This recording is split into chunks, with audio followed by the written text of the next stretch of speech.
വിശുദ്ധ മത്തായിയുടെ സുവിശേഷം 16-ാം അധ്യായം 21 മുതൽ 23 വരെയുള്ള തിരുവചന ഭാഗങ്ങൾ.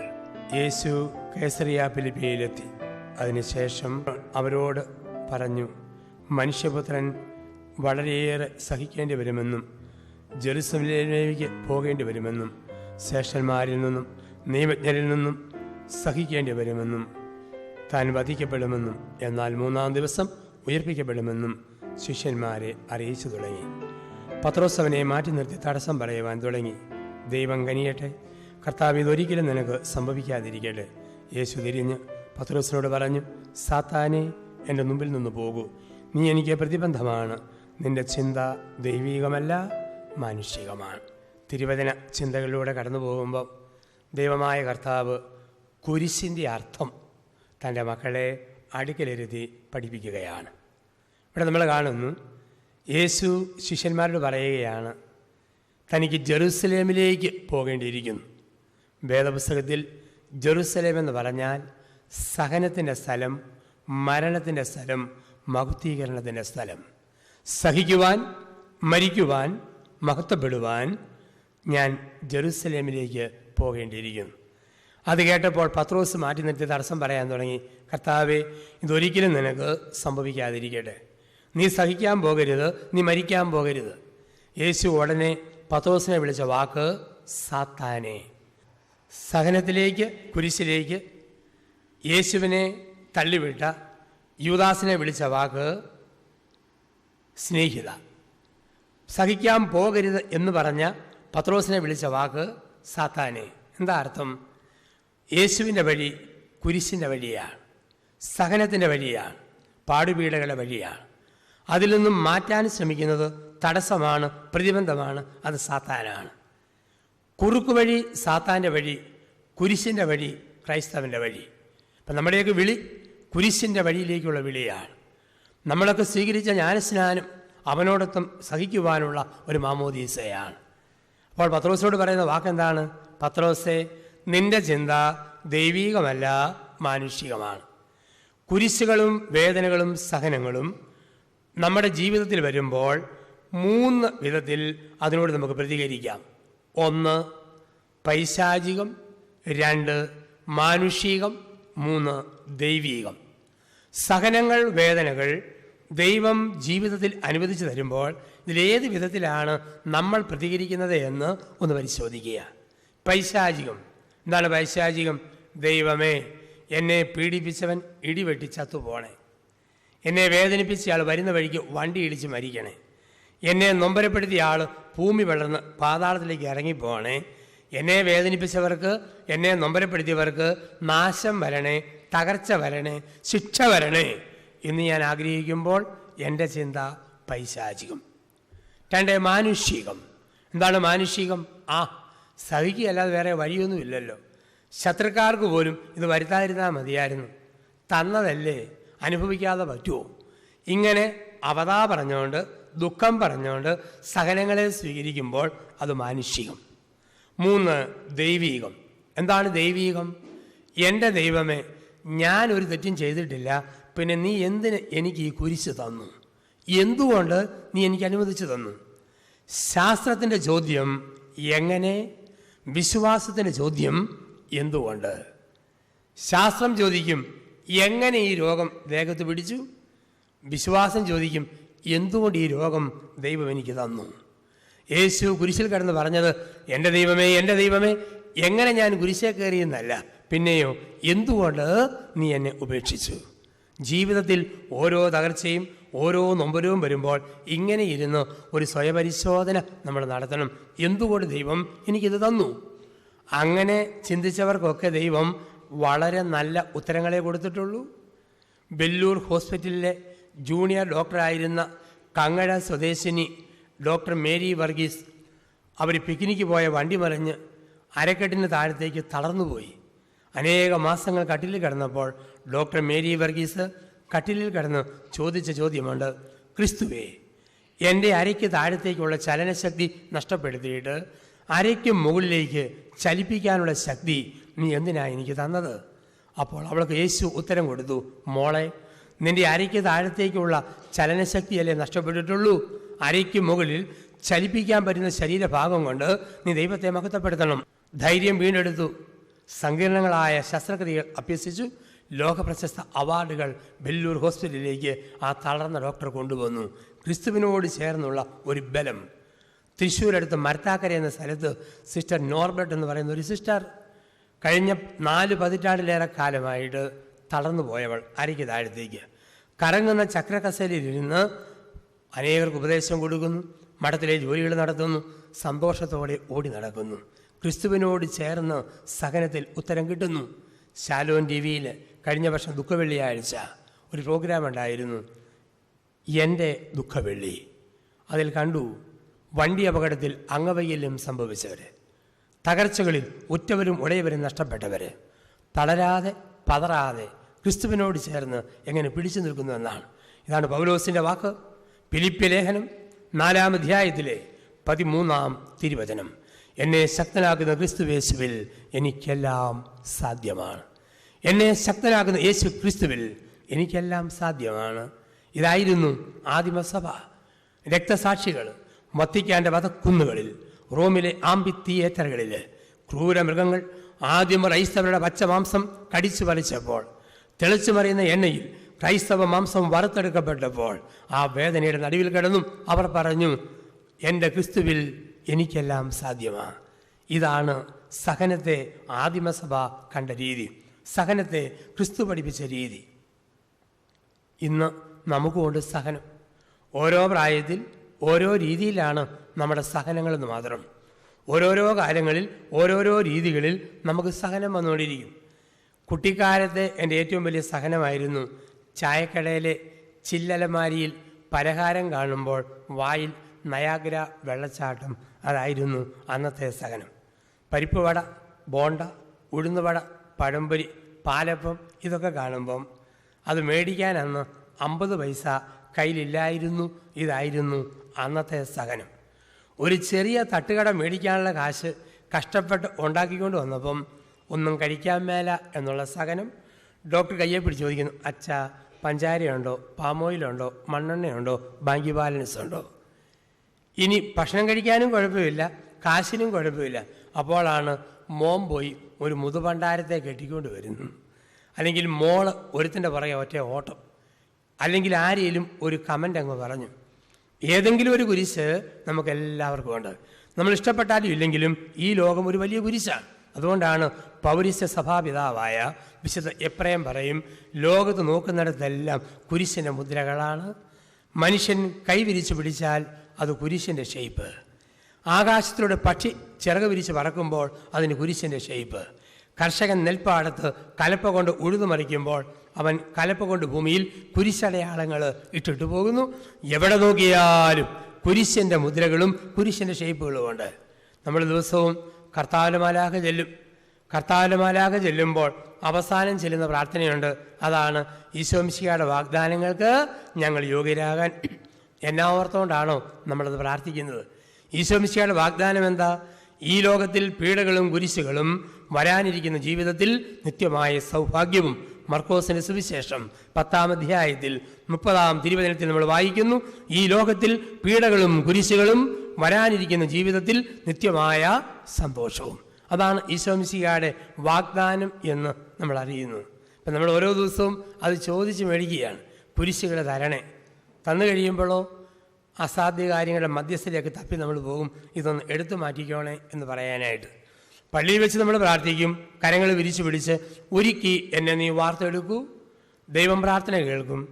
പള്ളിയിൽ നിന്ന് തിരിച്ച് വീട്ടിൽ ചെല്ലുമ്പം ഒരുക്കാൻ ഒരു കെട്ടിയവൻ, വാർക്കാൻ ഒരു ഭാര്യ, ഉടച്ചു വാർക്കാൻ നാട്ടുകാർ, തകിടം മറിക്കാൻ നാത്തൂൻ ഗോത്രം, എല്ലാവരും കൂടെ വരിക. ഉടനെ നമ്മൾ പറയും, അവർ ചോദിക്കും, പള്ളി വെച്ച് പാടിയതല്ലേ, ഞങ്ങളൊന്ന് സഹകരിക്കട്ടെ. ഉടനെ നമ്മൾ പറയും, ആ കർത്താവേ, ഞാൻ തമാശന് പാടിയതല്ലേ, നീ ഇത്ര സീരിയസ് ആയിട്ട് എടുത്തോ. അപ്പോൾ കുരിശുകൾ, വേദനകൾ ദൈവം നമുക്ക് തരുമ്പോൾ അതിനോടുള്ള നമ്മുടെ മനോഭാവം എന്ത്, അതിനെ നമ്മൾ എങ്ങനെ കാണുന്നു എന്ന് ഒരു ആത്മപരിശോധന നമ്മൾ നടത്തേണ്ടത് തികച്ചും അത്യാവശ്യമാണ്. ഇടവകയിലെ യുവജനങ്ങളുടെ ബൈബിൾ വായനയുടെ മത്സരം, ബൈബിൾ തുറക്കുമ്പം കിട്ടുന്നത് വായിക്കുക എന്നതായിരുന്നു നിയമം. തുറക്കുമ്പോൾ കിട്ടുന്നത് വായിക്കുക. അപ്പോൾ ഒരു യുവാവ് വന്നു, ബൈബിൾ എടുത്തു. ഇപ്പം ബൈബിൾ എടുത്തു, അവൻ തുറന്നപ്പോൾ കണ്ടത് ഈ ഭാഗമാണ് ശിമയോൻ മാതാവിനോട് പറയുന്നത്. അപ്പോൾ അവൻ നോക്കുമ്പോഴുണ്ട് ബി ടീമിൽപ്പെട്ട ഒരു യുവതി പള്ളിയുടെ ആനവാതിൻ്റെ അതിലെ കടന്നു വരുന്നു. അപ്പോൾ അവൻ ബൈബിളെ നോക്കി, അവളെ നോക്കി, ഒന്നുകൂടെ നോക്കി, വീണ്ടും നോക്കി. അവൻ വായിച്ചത് ഇങ്ങനെ: നിന്റെ ഹൃദയത്തിലൂടെ ഒരുവൾ കടന്നു പോകും, ഒരു വാൾ കടന്നു പോകും. അപ്പം മറിയത്തിൻ്റെ ജീവിതത്തിൽ എന്നും ഒരു വാളുണ്ടായിരുന്നു. തൻ്റെ പ്രിയമകനായ യേശു താൻ ജീവിച്ചിരിക്കുമ്പോൾ തന്നെ ഒരു വലിയ ദുരന്തത്തിലൂടെ കടന്നു പോകുമെന്നുള്ള പ്രവാചക മുന്നറിയിപ്പ് മറിയം അനുഭവിച്ച ഒരു വാളായിട്ടാണ് നമ്മൾ കാണുക. പരിശുദ്ധമ്മയുടെ ഹൃദയത്തിൽ അമ്മ നെഞ്ചിൽ ഒരു വാൾ വഹിച്ചിരുന്നു. വീണ്ടും നമുക്കറിയാം, യേശു തന്നെ ജീവിതത്തിൽ മാതാവിനെ അല്പം മുറിച്ചു മാറ്റുന്ന വർത്തമാനങ്ങൾ ഇടയ്ക്കിടയ്ക്ക് പറയുമായിരുന്നു. കാനായിൽ സ്ത്രീയെ, എനിക്കും നിനക്കും എന്ത്? വീണ്ടും ദേവാലയത്തിൽ വെച്ച് നീ എന്തിനാകുലപ്പെടുന്നു? എൻ്റെ പിതാവിൻ്റെ കാര്യത്തിൽ ഞാൻ വ്യാപൃതനായിരിക്കേണ്ടതല്ലേ? ഇപ്പം ചെറിയ ചെറിയ നൊമ്പരങ്ങളുടെ അനുഭവങ്ങളിലൂടെ യേശു മാതാവിനെ കൊണ്ടുപോയി. എന്തിനു വേണ്ടിയാ ആ അനുഭവം കൊടുത്തത്? ഈശോയ്ക്കറിയാം 33-ാമത്തെ വയസ്സിൽ ഈ അമ്മയിൽ നിന്നും ഞാൻ മുറിച്ചു മാറ്റപ്പെടുമ്പോൾ അമ്മ ആ വേദന സഹിക്കണമെങ്കിൽ കൊച്ചു കൊച്ചു വേദനകളിലൂടെ അമ്മ കടന്നു പോകണം, കൊച്ചു കൊച്ചു സഹനങ്ങളിലൂടെ അമ്മ കടന്നു പോകണം. ഈ അനുഭവവും യേശു കൊടുക്കുന്നുണ്ടായിരുന്നു. അപ്പം മാതാവിൻ്റെ ജീവിതത്തിൽ സഹനത്തിലൂടെ, കുരിശിലൂടെ, സഹനാനുഭവങ്ങളിലൂടെ ദൈവം ആ അമ്മയെ കൈപിടിച്ച് നടത്തുന്നതായിട്ട് കാണാം. യേശുവിൻ്റെ ജീവിതം എടുക്കുക. യേശുവിൻ്റെ ജീവിതത്തിൽ ഒരുപാട് സഹനങ്ങൾ യേശുവിനുണ്ടായിരുന്നു. പിറന്നു വീണ രാത്രിയിൽ പിറക്കാൻ ഇടം കിട്ടാതെ വലയുന്ന ദൈവപുത്രൻ, ജനിച്ചു കഴിഞ്ഞപ്പോഴോ ഓരോ നിമിഷവും ആരാലൊക്കെയോ അവൻ തള്ളിപ്പറയപ്പെട്ടു. പലപ്പോഴും പലരാലും അവൻ തള്ളിപ്പറയപ്പെട്ട യേശുവായിട്ടാണ് നമ്മൾ കാണുക. പ്രത്യേകിച്ച് നമ്മൾ കാണുന്നുണ്ട് യേശുവിൻ്റെ ജീവിതത്തിലെ ഏറ്റവും വലിയ സഹനം എന്തെന്ന് ചോദിച്ചാൽ അവനെ ആരും മനസ്സിലാക്കിയില്ല. അതായിരുന്നു യേശുവിൻ്റെ വലിയൊരു സഹനം. അവനെ ആർക്കും മനസ്സിലാക്കാൻ പറ്റിയിരുന്നില്ല. അതുകൊണ്ട് യേശു ഇടയ്ക്കിടയ്ക്ക് ചോദിക്കുന്നുണ്ട്, ഞാൻ ആരാണെന്ന് നിങ്ങൾക്കറിയാമോ? മനസ്സിലായെന്നറിയാൻ വേണ്ടിയാ. ഒരു ജീവിതത്തിലെ ഏറ്റവും വലിയ വേദന, ഏറ്റവും വലിയ ദുഃഖം നമ്മളെ ആരും മനസ്സിലാക്കിയില്ലെങ്കിൽ അതാണ് നമ്മുടെ ഏറ്റവും വലിയ വേദന, ഏറ്റവും വലിയ ദുഃഖം. തെറ്റുപറ്റിയ ഭർത്താവ് ഭാര്യയോട് പറയുക, എടീ ക്ഷമിക്കണം, അറിയാതെ പറ്റിയതാ. ഉടനെ ഭാര്യ പറയുക, പോടോ കള്ളക്കണ്ണീരൊലിപ്പിക്കാതെ. ഭാര്യ ഭർത്താവിനോട്, എൻ്റെ പൊന്നു മനുഷ്യ മാപ്പാക്കണം, അറിയാതെ പറ്റിയതാ, പോടി മുതലക്കണ്ണീര് ഒഴുകാതെ. അപ്പം കണ്ണുനീരൊക്കെ കണ്ടാൽ ഇത് കള്ളത്തരവാണെന്ന് പറയുമ്പോൾ ഒരു ചോദ്യം വരും, ഈ കണ്ണുനീരൊക്കെ എവിടെ പോയി? കർത്താവ് ഉത്തരം തരുന്നു, നിന്റെ ഓരോ തുള്ളി കണ്ണുനീരും ഒരു കുപ്പിയിൽ ഞാൻ ശേഖരിച്ചിട്ടുണ്ട്. നിന്റെ ഓരോ തുള്ളി കണ്ണുനീരും ഒരു കുപ്പിയിൽ ഞാൻ ശേഖരിച്ചിട്ടുണ്ട്. അപ്പം നമ്മുടെ ജീവിതത്തിൽ സഹനങ്ങളും വേദനകളും കണ്ണുനീരും നൊമ്പരങ്ങളും തരുമ്പോൾ അതെല്ലാം നമ്മളെ ഓർമ്മിപ്പിക്കുന്നത് കർത്താവ് കാണുന്നുണ്ട്, അതൊരു കുപ്പിയിൽ ശേഖരിച്ചിരിക്കുന്നു. ഓർത്ത് നോക്കിക്കേ, നമ്മുടെയൊക്കെ ഏറ്റവും വലിയ നൊമ്പരം ഒരു കാര്യം ചെയ്തിട്ട് ചെയ്തതുപോലെ അത് പിടികിട്ടിയില്ലെങ്കിൽ അതല്ലേ ഏറ്റവും വലിയ നൊമ്പരം. ഒരു കാര്യം ആത്മാർത്ഥമായിട്ട് ചെയ്തിട്ട് അതുപോലെ ആരും മനസ്സിലാക്കിയില്ലെങ്കിൽ അതാണ് നമ്മുടെ ഏറ്റവും വലിയ നൊമ്പരം. ഞാൻ ഉഴവൂർ ആശ്രമത്തിൽ കഴിഞ്ഞ വർഷത്തെ ക്രിസ്മസിന് ഒരു വലിയ പുൽക്കൂടുണ്ടാക്കി. മുഴുത്ത കാള, മുട്ടൻ കഴുത, ഒന്നാന്തരം ഔസേപ്പിതാവ്, ഒന്നാന്തരം പരിശുദ്ധയമ്മ, ഒരു മുഴുത്ത ഉണ്ണീശോ, മാലാഹമാരൊക്കെ വലുത്, 10-20 ചെറുപ്പക്കാർ കൂടി എൻ്റെ കൂട്ടത്തിൽ കൂടി ഞങ്ങൾ വലിയ പുൽക്കൂടുണ്ടാക്കി. അപ്പം പുൽക്കൂടുണ്ടാക്കിയപ്പോൾ എനിക്കൊരാഗ്രഹം, പുൽക്കൂടിനകത്ത് ഒരു മുഴുത്ത ഹൃദയം കെട്ടിത്തൂക്കണം. ആ ഹൃദയത്തിനകത്ത് വേണം ഉണ്ണീശോ പിറന്ന് കിടക്കാൻ. അപ്പം എൻ്റെ ഒരു കൂട്ടുകാരൻ എനിക്ക് യൂറോപ്പിൽ നിന്ന് ഒരു മുഴുത്ത ഉണ്ണീശോയും എത്തിച്ചു തന്നു. ഞാൻ പുൽക്കൂടെല്ലാം ഉണ്ടാക്കി വന്നപ്പോൾ ഹൃദയം ഉണ്ടാക്കിയിട്ട് ഒക്കുന്നില്ല. അപ്പോൾ ഇടുക്കി ജില്ലയിലെ മുരിക്കാശ്ശേരി എന്ന സ്ഥലത്ത് എനിക്ക് ഒത്തിരി അടുപ്പമുള്ള ഒരു ആശുപത്രിയുണ്ട്. അവിടുത്തെ ഡോക്ടർ സിസ്റ്റർ 2008 ഒരു പുൽക്കൂടുണ്ടാക്കിയപ്പം ഒരു വലിയ ഹൃദയം ഉണ്ടാക്കി. ഹൃദയത്തിലാണ് ഉണ്ണീശോയെ പിറക്കുന്ന രീതി കൊടുത്തിരുന്നത്. ഞാൻ ആ സിസ്റ്ററിനെ വിളിച്ച് ചോദിച്ചു, 2008 ആ ഹൃദയം അവിടെ തന്നെ ഇരിപ്പുണ്ടോ? അപ്പോൾ സിസ്റ്റർ പറഞ്ഞു, അച്ഛാ അത് ഗോഡൗണിൽ കിടപ്പുണ്ട്, വേണേ അച്ഛൻ എടുത്തുകൊണ്ട് പോവാം. ഞാനൊരു വണ്ടിയും കൊണ്ട് ചെന്ന് മുരിക്കാശ്ശേരിയിലെ ഹൃദയം കാറെ കയറ്റി ഉടുവൂരിലേക്ക് കൊണ്ടുവരിക. വളവും പൊളവും കട്ടറും കുന്നും കുഴിയും ഉള്ളതുകൊണ്ട് വരുന്ന വഴിക്ക് കുലുങ്ങി ഈ ഹൃദയം അങ്ങ് കോടിപ്പോയി, യഥാർത്ഥ ഷേപ്പ് അങ്ങ് പോയി. പിന്നെ ഞാൻ കൂട്ടുകാരെ കൂട്ടി ഒന്നാന്തരം ഹൃദയത്തിൻ്റെ ഫോട്ടോ എടുത്ത് വെച്ച് പഞ്ഞി, തെർമോക്കോൾ എല്ലാം കൂടെ പതിപ്പിച്ചിട്ട് ചോര നിറത്തിൽ പെയിൻ്റൊക്കെ തൂത്ത് ഒരു ഉഗ്രൻ ഹൃദയം ഉണ്ടാക്കി പുൽക്കൂട്ടിൽ കൊളുത്തിയിട്ടു. ഒരു കടലാസ് ഞാൻ കുറിച്ച് മുറി വെച്ചു. 1000 പുൽക്കൂട്ടിൽ പിറന്നാലും ഹൃദയത്തിൽ ഉണ്ണി പിറന്നില്ലെങ്കിൽ ക്രിസ്തുമസ് കൊണ്ട് എന്തർത്ഥം? ആ ബോർഡ് തൂക്കിയില്ല, അത് രാത്രി തൂക്കിയാൽ മതിയല്ലോ. ബാക്കിയെല്ലാം ഒരുക്കി വെച്ചു, ഹൃദയവും തൂക്കിയിട്ടു. രാത്രി 11:30 ബോർഡും വെച്ച് ഉണ്ണിയെ കിടത്താവുന്നോർത്ത്. വികാരിയച്ഛൻ പുൽക്കൂട് കാണാൻ വേണ്ടി വൈകുന്നേരം 5:30 അവിടെ വന്നു. പുൽക്കൂട് കണ്ടേച്ച അച്ഛൻ എന്നോട് ഹൃദയഭേദകമായൊരു ചോദ്യം. അച്ഛൻ ചോദിച്ചു, ജോസഫച്ച, ഈ വർഷം ഉണ്ണീശോ കശുമാങ്ങാടെ അകത്താണോ പിറക്കാനായിട്ട് പോണത്? എന്ത് കഷ്ടപ്പെട്ട ഹൃദയം ഉണ്ടാക്കിയെന്ന് എനിക്കേ അറിയത്തുള്ളൂ. പക്ഷെ ഇതാണ് ഏറ്റവും വലിയ നൊമ്പരം. ഒരു കാര്യം ചെയ്തിട്ട് ചെയ്തതുപോലെ പിടികിട്ടിയില്ലെങ്കിൽ അതാണ് മനുഷ്യൻ്റെ ഏറ്റവും വലിയ നൊമ്പരം. യേശുവിൻ്റെ നൊമ്പരം അതായിരുന്നു. ശിഷ്യന്മാർക്ക് അവനെ മനസ്സിലാക്കാൻ പറ്റിയില്ല. അവൻ്റെ അമ്മയ്ക്ക് പോലും അവൻ പറഞ്ഞത് എന്താണെന്ന് പിടികിട്ടിയിട്ടില്ല. സഹിക്കുന്ന യേശുവിനെയാണ് നമ്മൾ കാണുക. അവസാനം അവൻ 3 മരണാനുഭവങ്ങളിലൂടെ കടന്നുപോയി. സകലത്തിൻ്റെ മൂർധന്യാവസ്ഥയിൽ 3 മരണാനുഭവങ്ങളിലൂടെ യേശു കടന്നുപോയി. 1, മാനസിക മരണം. അവൻ രക്തം വിയർത്തു. ഒരു മനുഷ്യൻ്റെ വേദനയുടെ അങ്ങേയറ്റത്ത് മനോവേദനയിൽ രക്തം വിയർക്കാം. ഞാൻ ഈയിടെ കണ്ടു, ഒരു ആശുപത്രിയിൽ ഒരു സഹോദരൻ കിടക്കുന്നു. മഞ്ഞപ്പിത്തം വന്ന് കുഴഞ്ഞിട്ട് രക്തം വിയർക്കുകയാണ് ദേഹത്തൂടെ. ഇപ്പം രക്തം വിയർക്കാനുള്ള സാധ്യത മനുഷ്യൻ്റെ ശരീരത്തിലുണ്ട്. ഇപ്പം രക്തം വിയർത്തു മനപ്രയാസത്തിൻ്റെ ആധിക്യത്താൽ. 2, ആത്മീയ മരണം. ദൈവം പോലും കൈവിട്ടു എന്ന ഓർമ്മ. എൻ്റെ ദൈവമേ, എൻ്റെ ദൈവമേ, എന്തുകൊണ്ട് നിന്നെ ഉപേക്ഷിച്ചു? ദൈവം പോലും എന്നെ മറന്നു എന്നുള്ള പുത്രൻ്റെ ഓർമ്മ, ആത്മീയ മരണം. 3, ശാരീരിക മരണം. പിതാവേ, നിന്റെ കരങ്ങളിൽ എൻ്റെ ആത്മാവിനെ ഞാൻ സമർപ്പിക്കുന്നു. ശാരീരിക മരണം. മാനസിക, ആത്മീയ, ശാരീരിക മരണങ്ങളിലൂടെ, മരണാനുഭവങ്ങളിലൂടെ യേശു കടന്നു പോകുന്നതായിട്ട് നമ്മൾ കാണുന്നുണ്ട്. അപ്പോൾ യേശുവിൻ്റെ ജീവിതത്തിൽ സഹനത്തിൻ്റെ ഒരു വലിയ മൂർധന്യാവസ്ഥ നമ്മൾ കണ്ടെത്തുന്നു. മാതാവ് സഹിച്ചു, യേശു സഹിച്ചു, ശിഷ്യന്മാർ സഹിച്ചു, സഭ സഹിച്ചു. നിങ്ങളും ഞാനും ഒക്കെ ഏതെങ്കിലും ഒരു സഹനത്തിലൂടെ നമ്മളൊക്കെ കടന്നു പോകണം. അത് ജീവിതത്തിൻ്റെ നിയമമാണ്.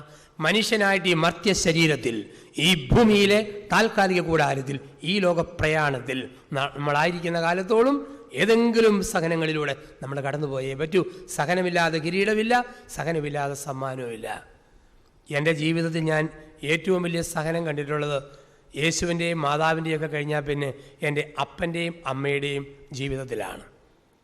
കാഞ്ഞിരപ്പള്ളിയിൽ നിന്നും വർഷങ്ങൾക്ക് മുമ്പ് കുടിയേറിപ്പോയ ഒരു കർഷക കുടുംബം. കുടിയേറി പോകുമ്പോൾ അപ്പൻ, അമ്മ, 14, 12, 10, 6 വയസ്സുള്ള 4 മക്കൾ ചെന്നു. അല്പം മണ്ണൊക്കെ മേടിച്ചു, സ്വപ്നങ്ങൾ മുട്ടിട്ടു, കൃഷികൾ പച്ച പിടിച്ചു. എല്ലാം മെച്ചപ്പെട്ട് വരുമ്പോഴാണ് പെട്ടെന്ന് പ്രായമായവർക്ക് മലമ്പനി എന്ന മാരക രോഗം. പലരും മലമ്പനി കൊണ്ട് വീണ് മരിച്ചു. അപ്പം ആ കൂട്ടത്തിൽ ചെറുപ്പക്കാർക്ക് വന്ന രോഗമാണ് ശ്വാസകോശത്തിൽ വെള്ളം കെട്ടുക, കരളിന് നീര് വെക്കുക. അങ്ങനെ രോഗം ആദ്യം ഒരു ജനുവരി മാസത്തിൽ മൂത്ത മകന് പിടിച്ചു. 3 മാസം കഴിഞ്ഞ് രണ്ടാമത്തെ ആൾക്ക്, ചുരുക്കി പറഞ്ഞാൽ 10 മാസത്തിനിടയിൽ, ഒരു ജനുവരിക്കും പിറ്റേ ഒക്ടോബറിനും ഇടയിൽ 3 മക്കളും പെട്ടെന്ന് മരിച്ചുപോയ കുടുംബം. പിന്നെ എനിക്കുള്ള ഏക ജ്യേഷ്ഠൻ മാത്രം അവശേഷിച്ചു. പിന്നീട് അമ്മയ്ക്ക് 40 വയസ്സാകുമ്പോഴായിരുന്നു എൻ്റെ ജന്മം. ഞാൻ സെമിനാരി പഠിക്കുന്ന കാലഘട്ടത്തിൽ കൺവെൻഷൻ പ്രസംഗത്തിനും പറ്റും പോകുമ്പോൾ അമ്മയും കൊണ്ട് ജ്യേഷ്ഠൻ വരുമായിരുന്നു. പനി അമ്മയൊക്കെ കൂടി പ്രസംഗം കേൾപ്പിക്കാൻ വേണ്ടി.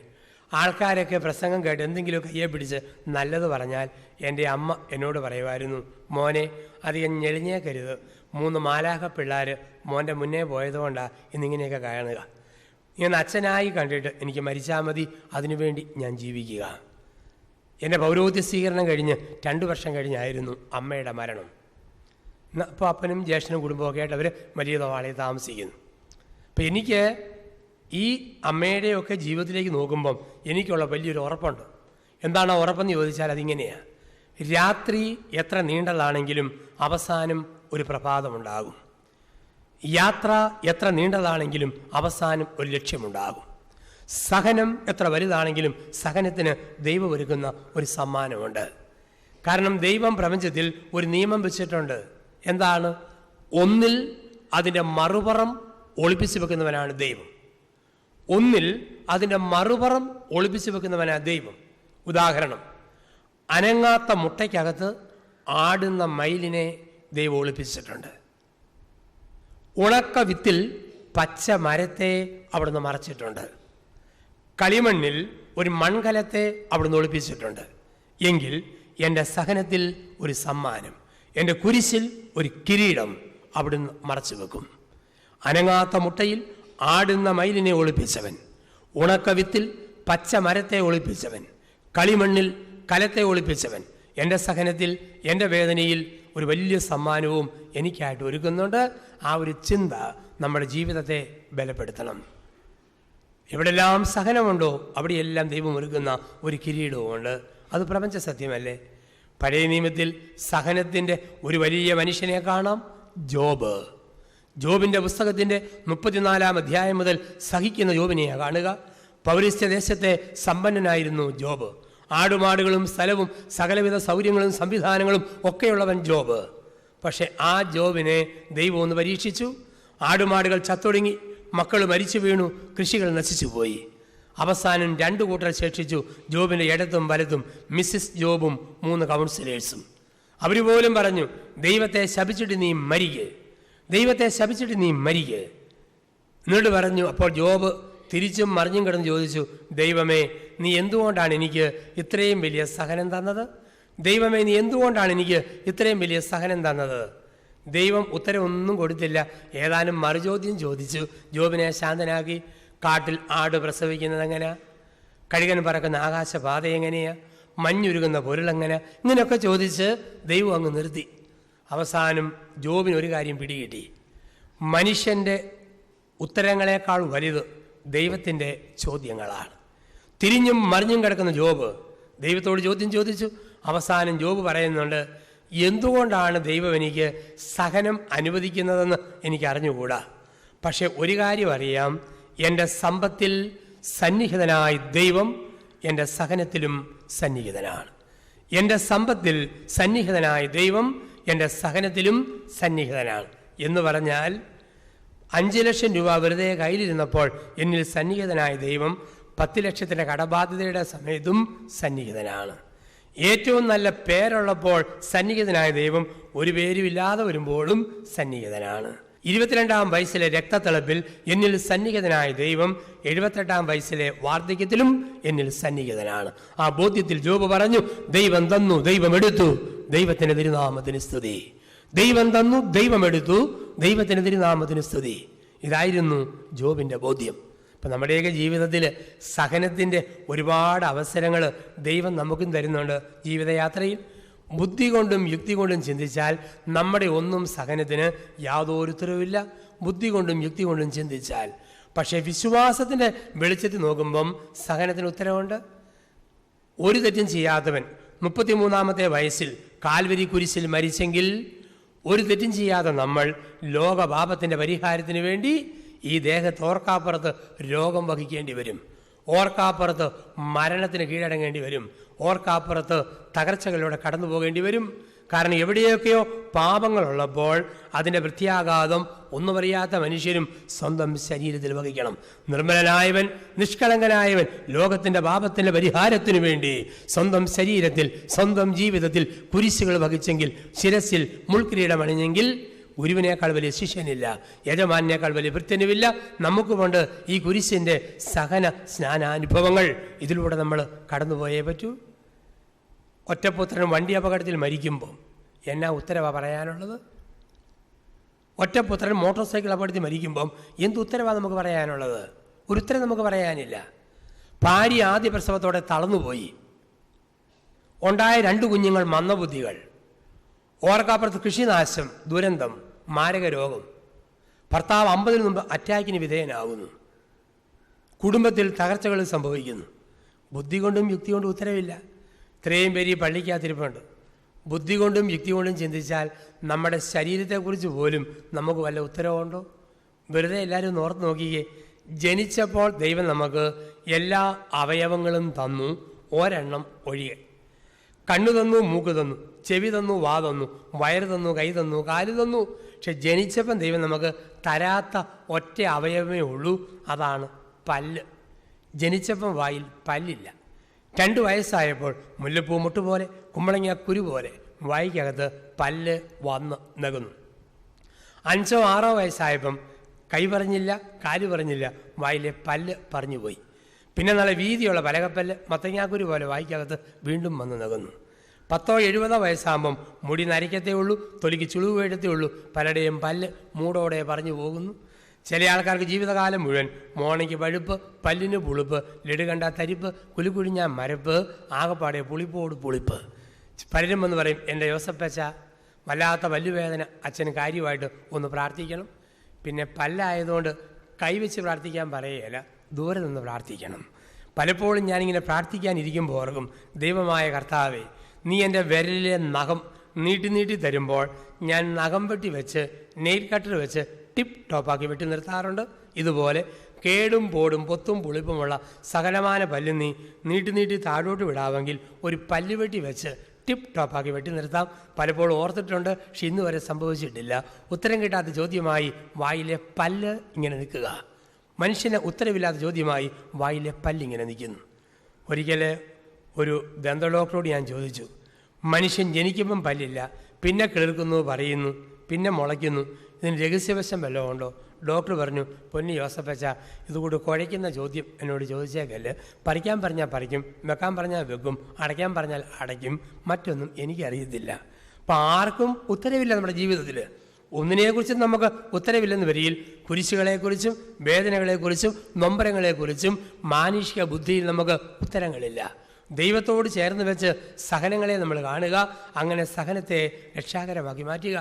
ചിലതൊക്കെ നമ്മുടെ ജീവിതത്തിൽ സംഭവിക്കുമ്പോൾ നമ്മുടെ മനസ്സിന് പെട്ടെന്നൊരിളക്കം, പെട്ടെന്നൊരു നൊമ്പരം, ചില കൊച്ചു കൊച്ചു കാര്യങ്ങൾ സംഭവിക്കുമ്പോൾ കുറേ കഴിയുമ്പോൾ ആ തകർച്ചയുടെ പുറകിലുള്ള കാര്യം ദൈവം മനസ്സിലാക്കി തരും. തിരുവനന്തപുരത്ത് മാറിവാനീസ് കോളേജിൽ പഠിച്ചിരുന്ന നാൻസി എന്ന പെൺകുട്ടി 18-ാം വയസ്സിൽ ബ്രെയിൻ ഫീവറായിട്ട് മരിച്ചു. അപ്പൻ അബുദാബിയിൽ ബിസിനസ്സുകാരനാണ്. അപ്പൻ 2-ാം ദിവസം വന്നു, പ്രാരംഭ പ്രാർത്ഥന കഴിഞ്ഞു. മൃതശരീരം വീട്ടിൽ നിന്ന് എടുക്കുമ്പോൾ ഈ അപ്പൻ എന്നെ കെട്ടിപ്പിടിച്ച് പറഞ്ഞു, അച്ഛാ, ഇത്രയേറെ കാര്യം ദൈവനാമത്തിൽ ചെയ്തിട്ടും എൻ്റെ മോളയും കൊണ്ട് ദൈവം പോയല്ലോ. ഞാൻ പറഞ്ഞു, ഇപ്പോൾ ഞാൻ എന്തെങ്കിലും പറഞ്ഞാൽ അത് മനസ്സിൽ പതിക്കുകയില്ല, ദിവസങ്ങൾ കഴിയുമ്പോൾ ദൈവം തന്നെ ഉത്തരം തരും. അദ്ദേഹത്തിൻ്റെ ഭാര്യയോട് ഞാൻ പറഞ്ഞു, പെങ്ങളെ, മനസ്സ് പതരാതിരിക്കാൻ, വിശ്വാസം തളരാതിരിക്കാൻ തീർച്ചയായിട്ടും ഞാൻ പ്രാർത്ഥിക്കാം. ഉടനെ ആ സ്ത്രീ പറയുക, അച്ഛാ, എൻ്റെ ഭർത്താവിന് വേണ്ടി അച്ഛൻ പ്രത്യേകം പ്രാർത്ഥിച്ചാൽ മതി, എനിക്കിത് സ്വീകരിക്കാൻ പറ്റും. കാരണം എനിക്ക് ഒരുറപ്പുണ്ട്, എൻ്റെ ഗർഭപാത്രത്തിൽ നാൻസിമോൾ ജനിക്കുന്നതിന് മുമ്പ് അവളെ അറിഞ്ഞവനും കഴിഞ്ഞ 18 വർഷക്കാലം ഞാൻ സ്നേഹിച്ചതിൽ ഉപരിയായിട്ട് അവളെ സ്നേഹിച്ചവനുമാ കൂട്ടിക്കൊണ്ടുപോയതെന്ന് എനിക്ക് ഉറപ്പുണ്ട്. എൻ്റെ ഗർഭപാത്രത്തിൽ നാൻസിമോൾ ജനിക്കുന്നതിന് മുമ്പ് അവളെ അറിഞ്ഞവനും കഴിഞ്ഞ 18 വർഷക്കാലം ഞാൻ സ്നേഹിച്ചതിലുപരിയായിട്ട് അവളെ സ്നേഹിച്ചവനുമാ കൂട്ടിക്കൊണ്ടുപോയതെന്ന് എനിക്ക് ഉറപ്പുണ്ട്. അപ്പോൾ ജീവിതത്തിൽ കുരിശിൻ്റെ അർത്ഥം കണ്ടെത്തുന്ന മനുഷ്യരെ നമ്മൾ കണ്ടെത്തും. ഇന്നല്ലെങ്കിൽ നാളെ ഓരോ സഹനത്തിൻ്റെയും ഓരോ കുരിശിൻ്റെ അർത്ഥം വ്യത്യസ്തങ്ങളായ രീതികളിൽ ദൈവം നമ്മളെ പഠിപ്പിക്കും. 2000 ആണ്ട് നവംബർ 10-ാം തീയതി കേരളത്തിന് ഒരു വലിയ വേദനയുടെ ദിവസമായിരുന്നു. തിരുവനന്തപുരത്ത് നിന്നും 40 കിലോമീറ്റർ തെക്ക് അമ്പൂരി എന്ന സ്ഥലത്ത് ഒരു വിവാഹ പന്തലിൽ 48 പേര് ഒരുമിച്ചിരുന്ന് ഭക്ഷണം കഴിക്കുന്നു. വീടിൻ്റെ പുറകിലുള്ള കല്ലിൻ്റെയും മണ്ണിൻ്റെയും മല ഉരുണ്ടു വന്ന് വീടിൻ്റെ മേലെ സ്ഥാനം പിടിച്ചു. വീടും ഇത്രയും പേരും ഭൂമിക്കടിയിലേക്ക് താന്നുപോയി. ഒരു വലിയ കല്ലിൻ്റെയും മണ്ണിൻ്റെയും മല അവിടെ സ്ഥാനം പിടിച്ചു. മണ്ണുമാന്ന് യന്ത്രമെല്ലാം വന്നു. ശവങ്ങൾ പുറത്തെടുത്തപ്പോൾ അന്ന് തിരുവനന്തപുരത്തെ ഞങ്ങളുടെ ആശ്രമം ഒരു ഇടവക ദേവാലയം കൂടിയാണ്. അവിടുത്തെ കൈക്കാരനായിരുന്ന സെബാസ്റ്റ്യൻ സാറ്, അദ്ദേഹത്തിൻ്റെ 18, 16, 14 വയസ്സുള്ള 3 മക്കളും മണ്ണോട് മണ്ണ് ചേർന്നു. ഭാര്യ എലസമ്മ മാത്രം അവശേഷിച്ചു. ഇവരെ 4 പേര് അമ്പൂരിപ്പള്ളിയിലൊക്കെ അടയ്ക്കുന്നതിന് ശേഷം പിന്നീട് ഈ എലസമ്മ ചേച്ചിയെ കാണാൻ വേണ്ടി അടുക്ക ചെന്നു. അപ്പോൾ ചെന്ന് കഴിഞ്ഞപ്പോൾ ഒത്തിരി വേദനയോടെ പറഞ്ഞു, അച്ഛാ, എന്നെ നോക്കിച്ചിരിക്കാൻ, എനിക്ക് നോക്കിച്ചിരിക്കാൻ ആരെയും ബാക്കി വെക്കാതെ ദൈവം കൊണ്ടുപോയല്ലോ, നീറുന്ന ഒരു ജീവിതം. 3 മാസം കഴിഞ്ഞ് വികാരിയച്ഛൻ ഒരു ധ്യാനം കൂടാൻ വേണ്ടി ഭരണങ്ങാനത്തേക്ക് പറഞ്ഞയച്ചു. ആ സ്ത്രീ വന്നു, ധ്യാനം കൂടി. ധ്യാനത്തിൻ്റെ അവസാനം ആത്മാഭിഷേക ആരാധന കഴിഞ്ഞിട്ട് ആ സ്ത്രീ ചിരിച്ചുകൊണ്ട് മുറിയിലേക്ക് വന്നിട്ട് പറയുക, എൻ്റെ അച്ഛ, ആരാധനയുടെ സമയത്ത് ഈശോ എൻ്റെ നെഞ്ചിൽ നിന്നും ഒരു വലിയ കല്ല് ഉരുട്ടി മാറ്റിയതുപോലെ തോന്നി. ഇന്ന് കാറ്റത്ത് പഞ്ഞി പറക്കുന്ന പോലെ ഭാരമില്ലാതെ പറക്കാൻ എനിക്ക് തോന്നുന്നു. ആരാധനയിൽ എൻ്റെ ഈശോ എന്നോട് പറഞ്ഞ, മോളെ, നിൻ്റെ ഭർത്താവിനെയും നിൻ്റെ 3 മക്കളെയും എടുത്തിട്ട് നിന്നെ മാത്രം ഞാൻ ഈ ഭൂമിയിൽ ബാക്കി വെച്ചിരിക്കുന്നത് നിന്നെപ്പോലെ വേദനിക്കുന്ന, നിന്നേക്കാൾ വേദനിക്കുന്ന അനേകർക്ക് നിൻ്റെ ജീവിതം കൊണ്ട് ആശ്വാസം കൊടുക്കാനാണ്. സഹനങ്ങളും നൊമ്പരങ്ങളും തകർച്ചകളിലും ശാന്തമായിട്ട് ദൈവത്തോട് ചേർന്ന് കൊടുക്കുക. അതിൻ്റെ ഉത്തരങ്ങളും അതിന് ശേഷമുള്ള വലിയൊരാശ്വാസവും ദൈവം നമുക്ക് പിന്നാലെ തരും. ഈ കരുതൽ, ഈ ഉറപ്പ് എപ്പോഴും നമ്മുടെ ജീവിതത്തിൻ്റെ ഭാഗമാക്കി മാറ്റുക. സഹനം അകന്നു പോകണമെന്ന് ആഗ്രഹിക്കുന്ന ലോകമാണ്. നമുക്കറിയാം, ലോകത്തിൽ ഓരോരുത്തരും സഹനത്തെ അകറ്റുന്നവരല്ലേ. ഓരോരുത്തരും ചോദിക്കുകയാണ്, ഭരിക്കുന്ന രാഷ്ട്രീയ പാർട്ടിയിൽ നിന്നും ഏതെങ്കിലും ഒരു ഗ്രൂപ്പ് പിരിഞ്ഞു പോയാൽ എന്തു പറയും അവരോട്? സഹോദരങ്ങളെ, പോകരുത്, ഞങ്ങളുടെ കൂടെ നിൽക്കാമെങ്കിൽ തേങ്ങാക്കൊലയുടെ കോർപ്പറേഷനിലെ ചെയർമാനാക്കാം എന്ന് വാഗ്ദാനം കൊടുക്കുന്ന ഒരു ലോകത്ത് ഒറ്റപ്പെട്ട സ്ഥലം കേസറിയ ഫിലിപ്പിയിൽ പത്രോസ് ചോദിച്ചു, എല്ലാം ഉപേക്ഷിച്ച് ഞങ്ങൾ നിന്റെ പിന്നാലെ വരുന്നു, എന്തു തരും? മറുപടി, കുരിശ് തരാം. അക്ഷയക്കാരി പറയും, അരി തരാം, തുണി തരാം, പണി തരാം. ഇവിടെ ഒറ്റപ്പെട്ടൊരു ശബ്ദം, എൻ്റെ പിന്നാലെ വരുന്നവർക്ക് ഞാൻ കുരിശ് തരാം. എന്നെ അനുഗമിക്കുവാൻ ആഗ്രഹിക്കുന്നവൻ അവൻ്റെ കുരിശുമെടുത്ത് എൻ്റെ പിന്നാലെ വരട്ടെ. അമ്മ ത്രസ്യ എന്ന വലിയ വിശുദ്ധ കുർബാനയ്ക്ക് ഇങ്ങനെ ഒരുക്കുമ്പോൾ യേശുവിൻ്റെ കുരിശുരൂപത്തെ നോക്കിക്കൊണ്ട് പറയുന്നുണ്ട്, വെറുതെയല്ല അധികം പേരൊന്നും നിൻ്റെ കൂടെ വരാത്തത്. ആരെല്ലാം നിൻ്റെ കൂടെ വരുമോ വരുന്നവർക്ക് നീ കുരിശ് കൊടുക്കും. അപ്പം നമ്മൾ കർത്താവിനോട് അടുക്കുമ്പം കുരിശ്. ഒരു സ്ത്രീ വലിയ പണക്കാരനായ ഒരു മനുഷ്യൻ്റെ ഭാര്യയായി തീർന്നാൽ അവൾക്ക് ആ പണത്തിൻ്റെ ഷെയർ കിട്ടും, ഓഹരി കിട്ടും. എൻ്റെ ജീവിത പങ്കാളിയുടെ ഓഹരിയാണ് എൻ്റെ ഓഹരി. കഴുത്തിൽ ഞാൻ ധരിച്ചിരിക്കുന്നത് എൻ്റെ ജീവിത പങ്കാളിയാണ്, കുരിശ്. ക്രൂശിതനാണ് എൻ്റെ ജീവിത പങ്കാളിയെങ്കിൽ എനിക്ക് കിട്ടുന്ന ഓഹരി എന്തായിരിക്കും? കുരിശിൻ്റെ ഓഹരിയാണ്, കുരിശിൻ്റെ ഓഹരി. അതുകൊണ്ടാണ് പറയുക, എൻ്റെ പിന്നാലെ വരിക, ഞാൻ നിങ്ങൾക്ക് കുരിശ് തരാം. അപ്പം നമ്മുടെയൊക്കെ ജീവിതത്തിൽ കുരിശിൻ്റെയും വേദനയുടെയും ഒക്കെ ജീവിതത്തിലൂടെ നമ്മൾ കടന്നു പോകുമ്പം നമ്മൾ നിരാശപ്പെടരുത്. പ്രത്യാശയോടെ ആ കുരിശിലേക്ക് നമ്മൾ നോക്കുക. ഇതാണ് തിരുവചനം നമ്മളെ പഠിപ്പിക്കുന്നത്. ഗ്രാമങ്ങളിൽ തട്ടാന്മാർ സ്വർണ്ണപ്പണി നടത്തുന്ന കണ്ടിട്ടുണ്ട്. ചട്ടിക്കകത്ത് ഉമ്മിക്കകത്ത് മുഴുവൻ തീക്കകത്തേക്ക് തട്ടാൻ സ്വർണം വെച്ചിട്ട് പണിയുക. ഒരു ചെറിയ ഉപകരണം കൊണ്ട് സ്വർണ്ണ ഉപകരണത്തെ അങ്ങോട്ട് ഞെക്കി പിടിച്ചിട്ട് തീയിലേക്ക് വെക്കും. എന്നിട്ട് ഒരു നീണ്ട കുടലുകൊണ്ട് ഊതും ഗ്രാമങ്ങളിലെ തട്ടാന്മാർ. നാട്ടുകാരോടെ വട്ടം കൂടി ഒരുപാട് നാട്ടുവർത്താനം പറയും. ആരെന്ത് ചോദിച്ചാലും തട്ടാൻ മറുപടി പറയും. സംസാരമൊക്കെ നടക്കും. പക്ഷെ സംസാരിക്കുമ്പോഴും തട്ടാൻ്റെ കണ്ണ് എവിടെയാണ്? തീയിലിരിക്കുന്ന സ്വർണത്തിൽ.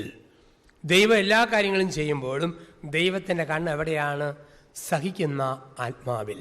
ഉമിത്തിയിലെ സ്വർണം പോലെ സഹനത്തിൽ ശോധന ചെയ്യപ്പെടുന്ന മനുഷ്യാത്മാവിൽ കർത്താവിൻ്റെ കണ്ണുകൾ എന്നും ഉടക്കി നിൽക്കും. അവിടുത്തെ നോട്ടം നിറഞ്ഞു നിൽക്കും. ഞാനൊരു മുന്തിരിച്ചെടി വെച്ചു, 2 ചെടികൾ അപ്പുറത്തും ഇപ്പുറത്തും. ഒരെണ്ണം നട്ടതിന് ശേഷം ഞാൻ തിരിഞ്ഞു നോക്കിയിട്ടേയില്ല.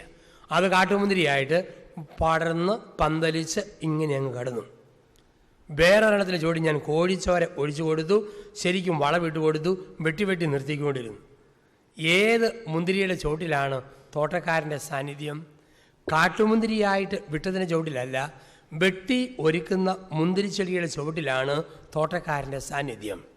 കർത്താവിൻ്റെ സാന്നിധ്യം ആരുടെ അടുക്കലെന്ന് ചോദിച്ചാൽ സഹിക്കുന്ന മനുഷ്യാത്മാവിൻ്റെ കൂടെയാണ് കർത്താവിൻ്റെ സാന്നിധ്യം. ഒരു മനുഷ്യൻ സഹിക്കുമ്പോൾ ആ ദൈവത്തിൻ്റെ കണ്ണുകൾ ആ മനുഷ്യൻ്റെ മേൽ ശ്രദ്ധിച്ചുകൊണ്ടിരിക്കുന്നു. സഹനങ്ങളും കുരിശുകളും ഒക്കെ വരുമ്പം നമ്മളെ ബലപ്പെടുത്തേണ്ട ചിന്തയും ഇതാണ്. ഒരു സ്ത്രീയുടെ ഭർത്താവ് അകാലത്തിൽ മരിച്ചു. ഒരു മോനേ ഉള്ളൂ. ആ മോനും പെട്ടെന്ന് ഒരു മാരകരോഗം ബാധിച്ച് മരിച്ചു. സിമിത്തേരിയിൽ അപ്പനെയും മോനെയും അടുത്തടുത്ത് അടക്കിയിരിക്കുന്നു. അതിൻ്റെ നടുവിലായിട്ട് ഈ സ്ത്രീ തടി കൊണ്ടുള്ള ഒരു കുരിശ് നാട്ടിവെച്ചു. എല്ലാ ദിവസവും കുഴിമാടത്തിൽ ചെല്ലും, പ്രാർത്ഥിക്കും. ഇവളറിയാതെ അവിടെ ഒരു ചെറിയ വള്ളിച്ചെടി പൊങ്ങി വന്നു. വള്ളിച്ചെടി ഇങ്ങനെ പൊങ്ങി വന്നിട്ട് കുരിശേൽ ഇങ്ങനെ ചുറ്റി ഈ വള്ളിച്ചെടി ഇങ്ങനെ കടന്നു. ഒരു അലങ്കാരം പോലെ, പൂക്കൾ വെച്ചതുപോലെ. ദിവസങ്ങൾ കഴിഞ്ഞു. ഒരു രാത്രിയിൽ ശക്തമായ കാറ്റടിച്ചു, മഴ പെയ്തു. കാറ്റും മഴയും അടിച്ചു കഴിഞ്ഞപ്പോൾ കവുങ്ങും തെങ്ങും വൻമരങ്ങളും മുഴുവൻ അടർന്നു വീണു. പിറ്റേ ദിവസം വെളുപ്പിനെ ഈ സ്ത്രീ സിമിത്തിയിലേക്ക് ഓടുകയാണ്. ആ കുരിശെങ്ങാനും ഒടിഞ്ഞു കിടപ്പുണ്ടെങ്കിൽ നേരെ നാട്ടി നിർത്താൻ. പോകുന്ന വഴിക്ക് കണ്ടു പിടർന്നു വീണ തെങ്ങുകൾ, കമുകൾ, വൻമരങ്ങൾ, കപ്പയും മറ്റാദായങ്ങളും എല്ലാം റോഡ് സൈഡുകളിൽ മുഴുവൻ പടർന്നു കിടക്കുന്നു, നിലം പറ്റി കിടക്കുന്നു. പക്ഷേ സിമിത്തേരിയിൽ ചെന്നപ്പോൾ അവൾ വിശ്വസിക്കാൻ മേലാത്തൊരു കാഴ്ച കണ്ടു. പഴകിപ്പോയ തടിക്കുരിശ്, അതിൽ ചുറ്റിക്കയറിയ ഒരു വള്ളിച്ചെടി, അതുമാത്രം താഴെ വീണിട്ടില്ല. വൻമരങ്ങൾ തകർന്നു വീണപ്പോഴും കുരിശിൽ ചുറ്റിപ്പളർന്ന ആ വള്ളിച്ചെടി അതുമാത്രം അവിടെ പിടിച്ചു നിന്നു. ആ സ്ത്രീക്ക് ജീവിതത്തിൽ ധൈര്യം കിട്ടിയ ഒരനുഭവമായിരുന്നത്. അവൾക്ക് ഉറപ്പായിരുന്നു, എന്തെല്ലാം തകർച്ചകളും നൊമ്പരങ്ങളും വന്നാലും എൻ്റെ ക്രിസ്തുവിൻ്റെ കുരിശിനെ ഞാൻ മുറുകെ പിടിക്കുമ്പോൾ ഞാനെന്ന വള്ളിച്ചെടിയെ ലോകത്തിൻ്റെ ഒരു കാറ്റിനും ഒരു കോളിനും തകർക്കാൻ പറ്റില്ല എന്നുള്ള ശക്തമായ ഒരു തിരിച്ചറിവ്. സഹനങ്ങൾ, വേദനകൾക്ക് നടുവിൽ നമ്മൾ ഒറ്റപ്പെട്ടു പോകരുത്, നിരാശപ്പെടരുത്.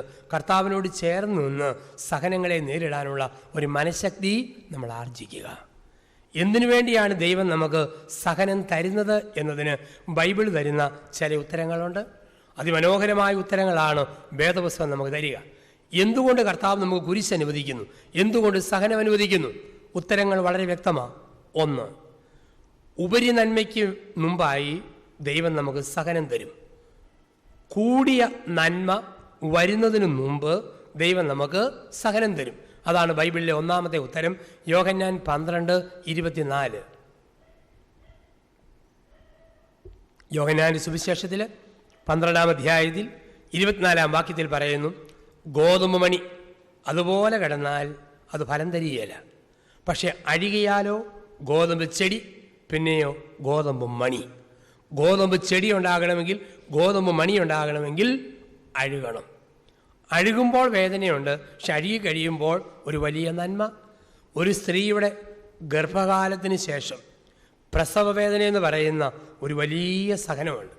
ഈ സഹനത്തിലൂടെ കടന്നുപോയാലേ ചിരിക്കുന്ന ഒരു കുഞ്ഞിനെ കാണാനുള്ള ഉപരിനന്മ ഒരു സ്ത്രീക്ക് കിട്ടും. പരീക്ഷ എഴുതുന്ന വിദ്യാർത്ഥിക്ക് പരീക്ഷയുടെ സമയം വലിയ പിരിമുറുക്കമാണ്. പക്ഷേ ആ പിരിമുറുക്കം കഴിഞ്ഞാലേ ഒരു നല്ല റിസൾട്ട് വരൂ. ഓട്ടത്തിനും ചാട്ടത്തിനും ഒരുങ്ങുന്നവർക്ക് പരിശീലനകാലം ടെൻഷന്, മത്സര സമയം പിരിമുറുക്കമാണ്. പക്ഷെ അത് കഴിയുമ്പോഴാണ് ഗോൾഡ് മെഡലുകൾ എത്തുക. സഹനം കഴിയുമ്പോൾ ഒരു വലിയ നന്മയുണ്ട്. ഇനി അവിടെ ഒരു കാര്യം ഓർക്കേണ്ടത്, ദൈവം തരുന്ന സഹനങ്ങൾ ചെറുതാണെങ്കിൽ അത് കഴിഞ്ഞ് വരുന്ന നന്മയും ചെറുതായിരിക്കും. ദൈവം തരുന്ന സഹനങ്ങൾ വലുതാണെങ്കിൽ അത് കഴിഞ്ഞ് വരുന്ന സഹനവും വളരെ വലുതായിരിക്കും. ചെറിയ സഹനത്തിന് ചെറിയ സമ്മാനം, വലിയ സഹനത്തിന് വലിയ സമ്മാനം. 7-ാം ക്ലാസ് പാസ്സാകാൻ വലിയ ബുദ്ധിമുട്ടില്ല, പക്ഷെ ജയിക്കുന്നത് 8-ാം ക്ലാസ്സിലേക്കാണ്.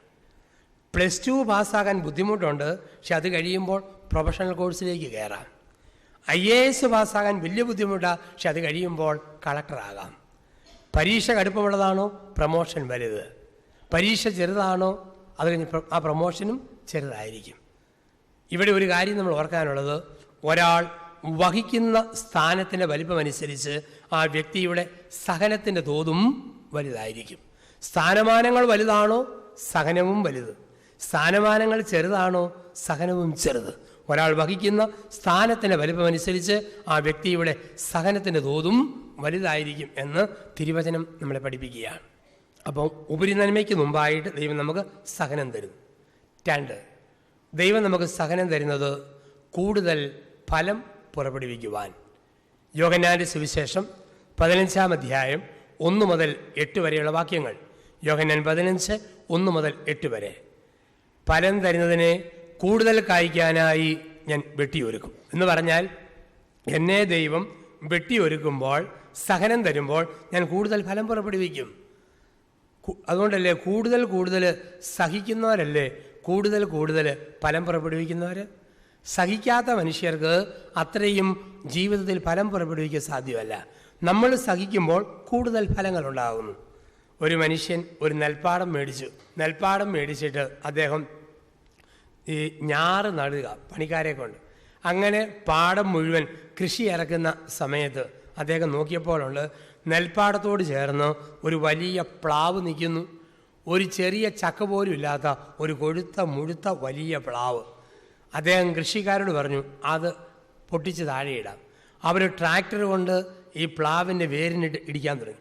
ഇടിച്ചിടിച്ച് അതിന് വേര് ചളങ്ങാനും മരം മൊത്തം കുലുങ്ങാനും തുടങ്ങി. പക്ഷേ അത് താഴെ വീഴിക്കാൻ പറ്റിയില്ല. അവസാനം ഉടമസ്ഥൻ പറഞ്ഞു, എന്നാൽ നെല്ല് കൊയ്യാറാകുമ്പോൾ നമുക്കത് വെട്ടിയിട്ടാൽ മതി, ഇപ്പം പോകാം. തിരിച്ചു പോയി. കൊയ്ത്തിൻ്റെ സമയത്ത് കൃഷിക്കാരൻ നെൽപ്പാടം കാണാൻ വന്നപ്പോൾ കണ്ണുകളെ വിശ്വസിക്കാൻ പറ്റിയില്ല. അത്ഭുതമേ അത്ഭുതം! ഒരു ചെറിയ ചക്ക പോലും കായ്ക്കാതിരുന്ന പ്ലാവ് ഉച്ചി മുതൽ അതിൻ്റെ അടിവേര് വരെ നിറഞ്ഞ് കായ്ച്ചു കിടക്കുന്നു. എന്താ പറ്റിയത്? അനങ്ങാതെ നിന്നപ്പോൾ, ഇളകാതെ നിന്നപ്പോൾ പ്ലാവ് കൊഴുത്ത് വെറുതെ നിന്നു. പക്ഷേ ട്രാക്ടർ വെച്ച് 5 ഇടി കിട്ടിയപ്പോൾ അതൊന്ന് കുലുങ്ങി കഴിഞ്ഞപ്പോൾ അത് ചക്ക കഴിക്കാനായിട്ട് തുടങ്ങി. ഇതുപോലെ ചില ജീവിതങ്ങളിൽ ദൈവം പിടിച്ച് കുലുക്കും, ഒന്ന് ഒലയ്ക്കും, ഒന്ന് ആട്ടും. എന്തിനു വേണ്ടിയാ? കൂടുതൽ ഫലം തരുന്ന മനുഷ്യരായിട്ട് മാറാൻ. ഇപ്പം സഹനങ്ങൾ, വേദനകൾ ദൈവം നമുക്ക് തരുന്നത് നമ്മളെ കൂടുതൽ ഫലം പുറപ്പെടുവിക്കുന്നവരാക്കുവാൻ ദൈവം നമുക്ക് സഹനം തരുന്നു. 4, എന്തിനു വേണ്ടി സഹനമെന്ന് ചോദിച്ചാൽ, അപ്പോൾ 1, ദൈവം നമുക്ക് സഹനം തരുന്നത് ഉപരി നന്മയ്ക്ക് വേണ്ടി തരും. 2, കൂടുതൽ ഫലം തരാൻ. 3, ദൈവം നമുക്ക് സഹനം തരുന്നത് ദൈവത്തെ അനുഭവിക്കാനും ദൈവത്തെ കാണാനും വേണ്ടിയാണ്. ദൈവാനുഭവത്തിനും ദൈവത്തെ കാണാനും വേണ്ടി ദൈവം നമുക്ക് സഹനം തരും. അപ്പസ്തോല പ്രവർത്തനത്തിൻ്റെ 9-ാം അധ്യായത്തിൽ നമ്മൾ വായിക്കുന്നു, സാവൂൾ ദൈവത്തെ കണ്ടത് ശക്തനായി ഓടി നടന്നപ്പോഴല്ല, 2 കണ്ണുകളിലും അന്ധത ബാധിച്ചപ്പോൾ. തകർച്ചകളും നൊമ്പരങ്ങളും സാവധാനം നമ്മളെ ദൈവത്തിലേക്ക് എത്തിക്കുകയാണ്. നീറുന്ന പ്രശ്നങ്ങൾ, പരിഹരിക്കാൻ മേലാത്ത പ്രശ്നങ്ങൾ ഒന്നിനൊന്ന് പുറകെ വരുമ്പോൾ അറിയാതെ നമ്മൾ ദൈവത്തിന് മുമ്പാകെ കരങ്ങൾ കൂപ്പിപ്പോകും, ശിരസ് നമിച്ചു പോകും. ആരെല്ലാം സഹിച്ചിട്ടുണ്ടോ, സഹനത്തിലൂടെ അവർ ദൈവത്തെ കണ്ടിട്ടുണ്ട്. വലിയ വലിയ സഹനങ്ങൾ ചില മനുഷ്യരെ ദൈവത്തിൽ നിന്ന് അകറ്റിയപ്പോൾ നല്ല മനുഷ്യരെ ദൈവത്തിലേക്ക് കൂടുതൽ അടുപ്പിച്ചിട്ടേയുള്ളൂ. സഹനം നമ്മളെ ദൈവത്തിലേക്ക് അടുപ്പിക്കും. വീടുകളിൽ വേദനയും പഞ്ഞവും ദുരിതവും വരുമ്പോൾ ഓരോ അമ്മച്ചിയും അച്ചായനും ഒക്കെ പള്ളിയിൽ ചെന്ന് കൈകൂപ്പി പിടിച്ച് കണ്ണുനീരോടെ പ്രാർത്ഥിക്കും. അങ്ങനെ ദൈവത്തിലേക്ക് അടുത്ത് കഴിയുമ്പോഴാണ് ഓർക്കാത്ത അനുഭവങ്ങളിലേക്ക് ദൈവം നമ്മളെ ഇന്നല്ലെങ്കിൽ നാളെ കൈപിടിച്ച് നടത്തുക. അപ്പോൾ ദൈവത്തെ കാണുവാൻ ദൈവാനുഭവത്തിന് സഹനം കാരണമായി തീരും. 4, സഹനം തരുന്നത് കൂടുതൽ മനഃശക്തി ഉള്ളവരാക്കാൻ. ആർക്കാണ് കൂടുതൽ മനഃശക്തി? ശരിക്കും സഹിക്കുന്നവർക്കാണ് ജീവിതത്തിൽ ശരിക്കും മനക്കെട്ടി ഉണ്ടാവുക. ഒരു കാട്ടിൽ ചെന്നാൽ കാട്ടിൽ ഏറ്റവും കാതലുള്ള കാമ്പുള്ള മരം ഏതാണെന്ന് ചോദിച്ചാൽ അത് ഈട്ടിയോ തേക്കോ മഹാഗണിയോ വെള്ളിലാവോ അല്ല. കാട്ടിലേറ്റവും ഉൾക്കാമ്പുള്ള മരം ഏതെന്ന് ചോദിച്ചാൽ കാറ്റത്താടി, വെയിലേറ്റ് പൊള്ളി, മഴയേറ്റ് നനഞ്ഞ്, ആടി ഉലഞ്ഞ് ഉറച്ച മരം. ആ മരമാണ് കാട്ടിൽ ഏറ്റവും കാമ്പുള്ള മരം. ആർക്കാണ് ഏറ്റവും മനഃശക്തി? കൂടുതൽ സഹനത്തിലൂടെ കടന്നുപോയവർ. അതുകൊണ്ടാണ് കുടിയേറ്റ കാലഘട്ടത്തിൽ കടന്നു വന്ന മനുഷ്യർക്ക് ഇന്നത്തെ തലമുറയേക്കാൾ മനക്കെട്ടി കൂടുതലാണ്, മനഃശക്തി കൂടുതലാണ്. പലപ്പോഴും നമുക്ക് ഈ മനക്കെട്ടിയും മനഃശക്തിയും കുറയുന്നതിൻ്റെ കാരണം പ്രതിസന്ധികളെ നേരിട്ടിട്ടില്ല. പ്രതിസന്ധികളെ നേരിടുമ്പോൾ ആ സഹനത്തിലൂടെ കടന്നു പോകുമ്പോൾ ദൈവം നമുക്ക് വലിയ മനഃശക്തി തരും. ഇതാണ് പഠിപ്പിക്കുക. അതുകൊണ്ടല്ലേ വലിയ വലിയ സ്ഥാനങ്ങളിൽ എത്തിയവരൊക്കെ സഹനത്തിലൂടെ കടന്നു പോയവരല്ലേ.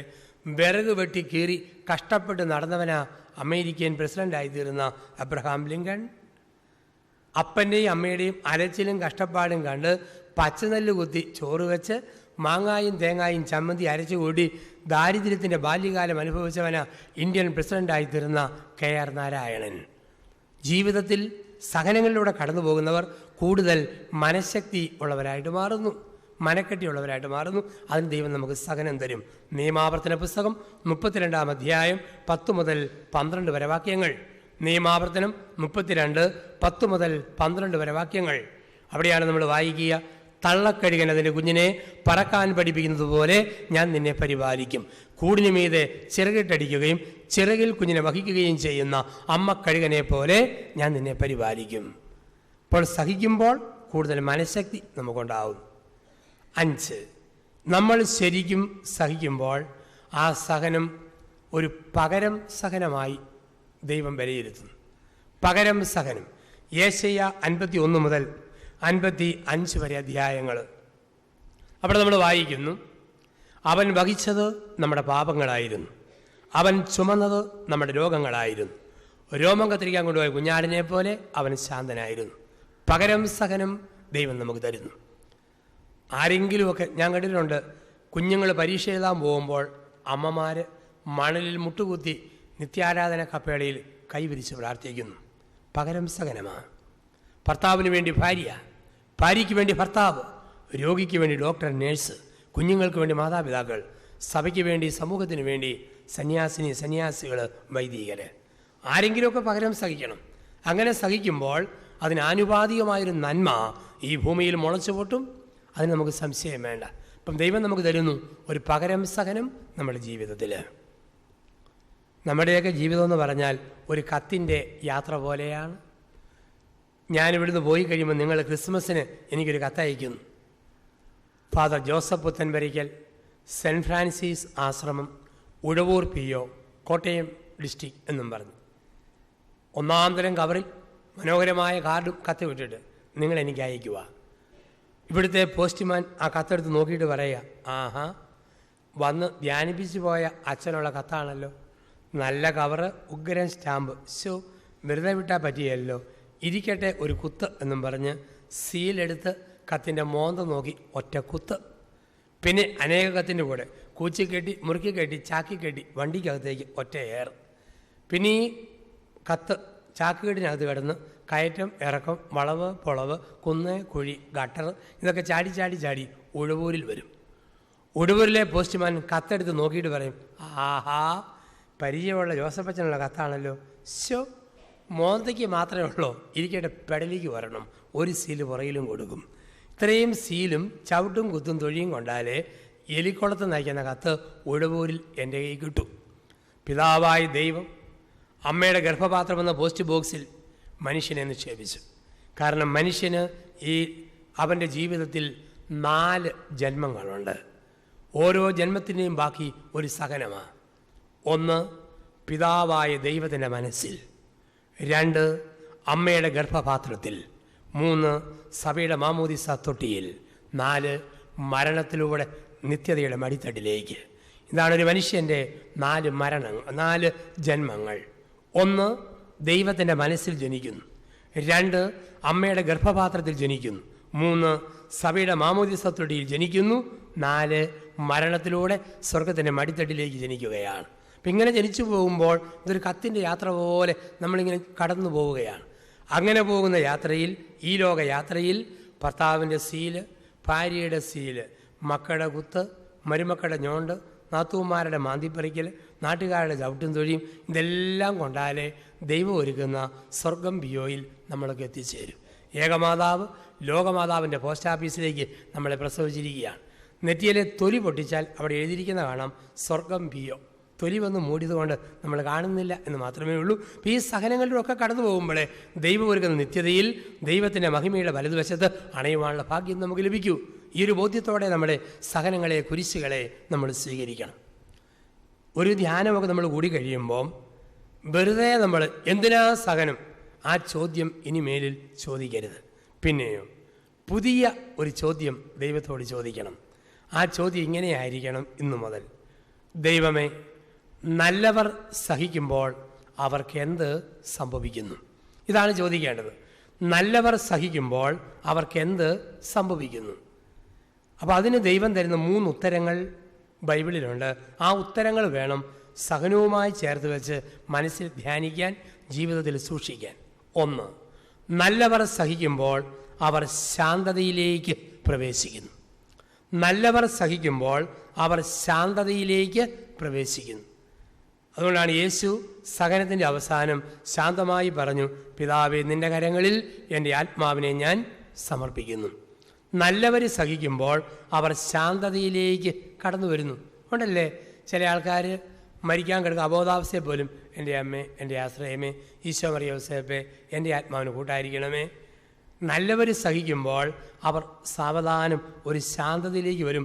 മുറുമുറുപ്പോ വെറുവെറുപ്പോ ബഹളങ്ങളോ ഒന്നുമില്ലാത്ത ഒരു നല്ല ശാന്തതയിലേക്ക് പ്രവേശിക്കുന്നു. വേറെ ചില മരിക്കുമ്പോൾ എന്തൊരു ബഹളമാണ്. ഞാൻ എൻ്റെ അച്ചായന് അന്തികൂദാശ കൊടുക്കാൻ വേണ്ടി ചെന്നപ്പോൾ കണ്ട കാഴ്ച, ഭാര്യയും മകളും ചുറ്റും നിൽപ്പുണ്ട്. ഈ മനുഷ്യൻ ഒരു 100 രൂപയുടെ നോട്ടിൽ അള്ളി പിടിച്ചിരിക്കുന്നു. ഉടുമ്പ് പിടിച്ച പോലെ കീറിപ്പോകുന്ന പരുവം. വീട്ടുകാർ വലിച്ചു നോക്കി, വിടത്തില്ല. ഞാനും ചേർന്ന് വലിച്ചു നോക്കി, കീറുവെന്നല്ലാതെ നോട്ടിൽ നിന്ന് വിടുന്ന പ്രശ്നമേ ഇല്ല. വീട്ടുകാർക്ക് നാണക്കേട്. ഞാൻ എന്നാ കരുതും? ഞാൻ പറഞ്ഞു, നിങ്ങളാരും ഒന്നും ഓർക്കണ്ട, കയ്യിലിരിക്കട്ടെ, കക്ഷി ഒരു അത്യാവശ്യ വഴിക്ക് പോകുമല്ലേ, ചെലവിനെന്തേലും കൈ കൊണ്ടുപോക്കോട്ടെ. ഈ മനുഷ്യൻ്റെ അള്ളിപ്പിടുത്തം നമ്മൾ കണ്ടെത്തും.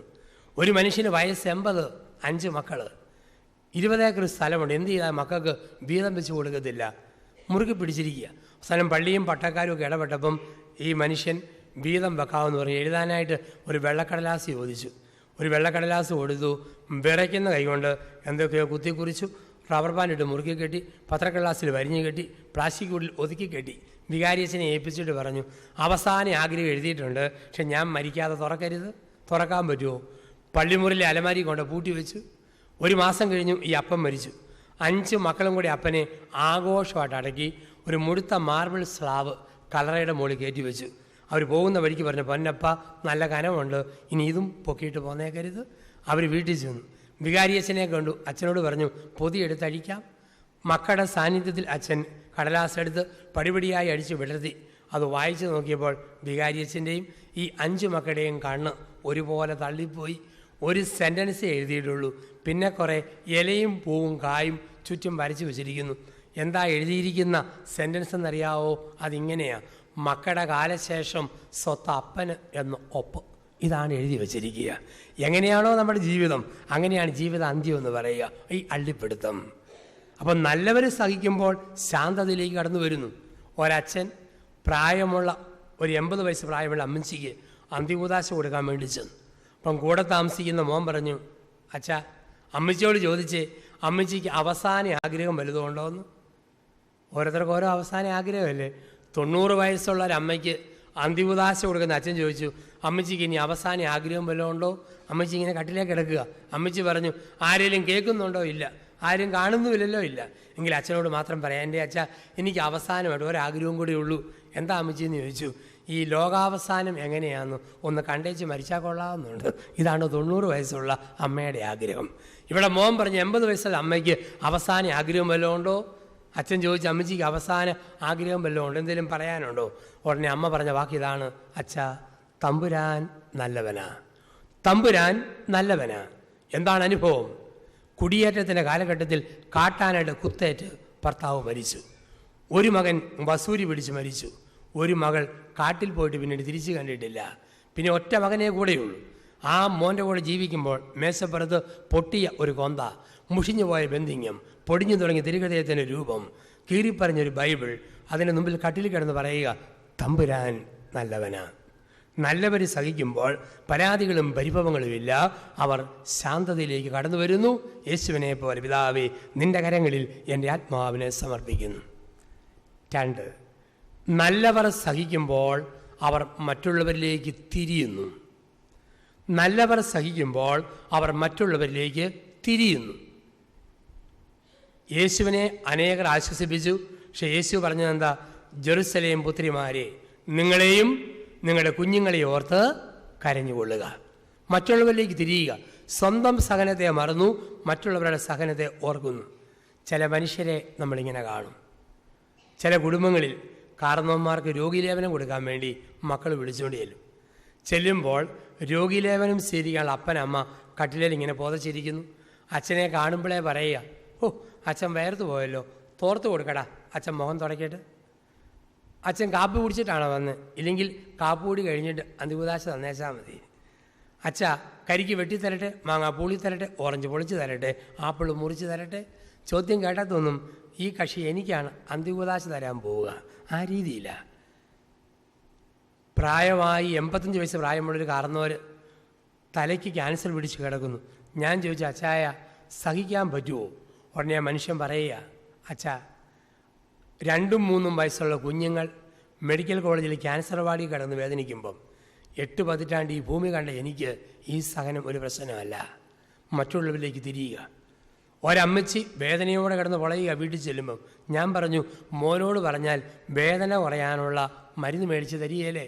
ഉടനെ അമ്മ പറയുന്നു, അച്ഛാ അവന് കാശില്ല, എൻ്റെ വേദന അവനെ അറിയിച്ചാൽ അവൻ കടം മേടിച്ച് കാശ് മേടിച്ച് എനിക്ക് മരുന്ന് മേടിച്ച് തരും.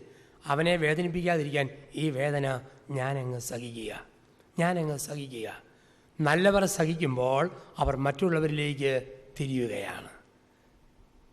ഞാൻ തിരുവല്ല അടുത്ത് കുറ്റൂരിൽ അവിടുത്തെ ഒരു പള്ളിയുടെ സുവർണ ജൂബിലി ആഘോഷത്തിൽ വർഷങ്ങൾക്ക് മുമ്പ് പ്രസംഗിക്കാൻ വേണ്ടി ചെന്നു. അപ്പം അത് കഴിഞ്ഞപ്പോൾ ഒരു മനുഷ്യനെ വിളിച്ചുകൊണ്ട് പോയി തിരുവല്ല പുഷ്പഗിരി ആശുപത്രിയിൽ. അദ്ദേഹത്തിൻ്റെ മർത്തോമാ സഭയിൽപ്പെട്ട ആളാണ്. അപ്പം അദ്ദേഹത്തിൻ്റെ 80 വയസ്സുള്ള പിതാവ് തൊണ്ടയിൽ ക്യാൻസർ വന്നിട്ട് ആശുപത്രിയിൽ കിടക്കുന്നു. അച്ഛൻ വന്നൊന്ന് പ്രാർത്ഥിക്കണം. ഞാൻ ചെല്ലുമ്പോൾ ഈ മനുഷ്യൻ വേദനയുണ്ട്, കണ്ണൊക്കെ നിറഞ്ഞൊഴുകുന്നു. കുറേ സമയം പ്രാർത്ഥിച്ചു. അവസാനം ഞാൻ ചോദിച്ചു, അച്ചായ വല്ലാത്ത വേദനയുണ്ടല്ലേ, സഹിക്കാൻ ബുദ്ധിമുട്ടാണ്? അപ്പോൾ ആ മനുഷ്യൻ പറഞ്ഞു, അച്ഛാ വേദന എനിക്ക് സഹിക്കാൻ പറ്റും. അച്ഛൻ ബൈബിൾ മുഴുവൻ വായിച്ചിട്ടുണ്ടല്ലോ. ഇസ്രായേൽ ജനത മോശയുടെ നേതൃത്വത്തിൽ ചെങ്കടൽ കടക്കുന്ന ഭാഗം അച്ഛനറിയാമല്ലോ. ഞാൻ പറഞ്ഞു, എനിക്കറിയാം. ജോഷുവയുടെ നേതൃത്വത്തിൽ കാനാൻ ദേശത്ത് എത്തിയതും അറിയാമല്ലോ. അറിയാം. അച്ഛാ എനിക്ക് ഈ വേദന സഹിക്കാൻ പറ്റും. എൻ്റെ കർത്താവാകുന്ന മോശ ഈ ലോകമാകുന്ന ചെങ്കടൽ ഈ ആശുപത്രി കിടക്കയിൽ കിടത്തി എന്നെ കടത്തുകയാണ്. എൻ്റെ കർത്താവെന്ന ജോഷുവ തേനും പാലും ഒഴുകുന്ന സ്വർഗമെന്ന കാനാൻ ദേശത്ത് എന്നെ എത്തിക്കുമെന്ന് എനിക്ക് നല്ല ഉറപ്പാണ്. അച്ഛാ എനിക്ക് സഹിക്കാൻ പറ്റും. ഞാൻ പഠിച്ച ഭൗതികമായ പഠനങ്ങൾ മുഴുവൻ ആ മനുഷ്യൻ്റെ മുമ്പിൽ കാറ്റത്ത് കരികൽ പോലെ തകർന്നടിയുന്നു. നല്ലവർ സഹിക്കുമ്പോൾ അവർ മറ്റുള്ളവരിലേക്ക് തിരിയുന്നു, വേദപുസ്തകത്തിലേക്ക് തിരിയുന്നു, ജീവിതാനുഭവങ്ങളിലേക്ക് തിരിയുന്നു. അവസാനമായി നല്ലവർ സഹിക്കുമ്പോൾ അവരിലെ ശത്രുത ഇല്ലാതാകുന്നു. നല്ലവർ സഹിക്കുമ്പോൾ അവരുടെ ഉള്ളിലെ ശത്രുത ഇല്ലാതാകുന്നു. ശത്രുക്കൾ ചുറ്റുമുണ്ട്, പക്ഷെ ശത്രുതയില്ല. യേശുവിനെ ശത്രുവായി കണ്ടവരുണ്ട്, പക്ഷെ യേശുവിന് ശത്രുതയില്ലല്ലോ. ശത്രുക്കൾ യേശുവിനെ കുരിശിൽ തറച്ചപ്പോൾ യേശു ശത്രുതയെ എന്നേക്കുമായിട്ട് കുരിശിൽ വധിച്ചു. അവൻ പറഞ്ഞു, പിതാവേ ഇവർ ചെയ്യുന്നത് എന്തെന്നറിയായകയാൽ ഇവരോട് ക്ഷമിക്കണമേ. ഇവർ ചെയ്യുന്നത് എന്തെന്നറിയായകയാൽ ഇവരോട് ക്ഷമിക്കണമേ. നമ്മൾ ശരിക്കും സഹിക്കുമ്പോൾ, നന്മയെ ജീവിച്ചിട്ട് നമ്മൾ സഹിക്കുമ്പോൾ ഈ ഒരു ചിന്തയിലേക്ക് നമ്മൾ കടന്നു വരുന്നു. ശത്രുത ഇല്ലാതാകുന്ന ഒരു മനോഭാവത്തിലേക്ക്. സഹനത്തിൽ അർത്ഥം കണ്ടെത്താം. ഈശോ സഹിച്ചു, പഴയ നിയമത്തിൽ പ്രവാചകന്മാർ സഹിച്ചു, പരിശുദ്ധ അമ്മ സഹിച്ചു, അപ്പസ്തോലന്മാർ സഹിച്ചു, യൂദാസ് തൂങ്ങിച്ചെത്തു, യോഹന്നാൻ മാത്രമേ കട്ടിലേക്ക് കിടന്ന് മരിച്ചിട്ടുള്ളൂ, മറ്റെല്ലാവരും സഹിച്ചു. ആദിമസഭ സഹിച്ചു, നമ്മുടെ പൂർവ്വപിതാക്കന്മാർ സഹിച്ചു. നമുക്കും നമ്മുടേതായ ലോകത്തിൽ ചെറിയ ചെറിയ സഹനങ്ങൾ ദൈവം അനുവദിച്ചു തരുമ്പോൾ അപ്രതീക്ഷിതമായി എന്തോ സംഭവിച്ചതുപോലെ അസ്വസ്ഥരാകരുത്. ഫിലിപ്പ്യ ലേഖനം 1-ാം അധ്യായം 28 29 വാക്യങ്ങൾ ക്രിസ്തുവിൽ വിശ്വസിക്കുവാൻ മാത്രമല്ല അവൻ്റെ നാമത്തെ പ്രതി സഹിക്കാൻ കൂടെ വിളിക്കപ്പെട്ടവരാണ് നമ്മൾ.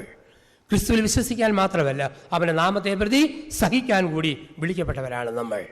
ആ ഒരു ചിന്തയോടുകൂടി നമ്മുടെ സഹനത്തെ നമുക്ക് സ്വീകരിക്കാം, അതിൽ നമുക്ക് അർത്ഥം കണ്ടെത്താം.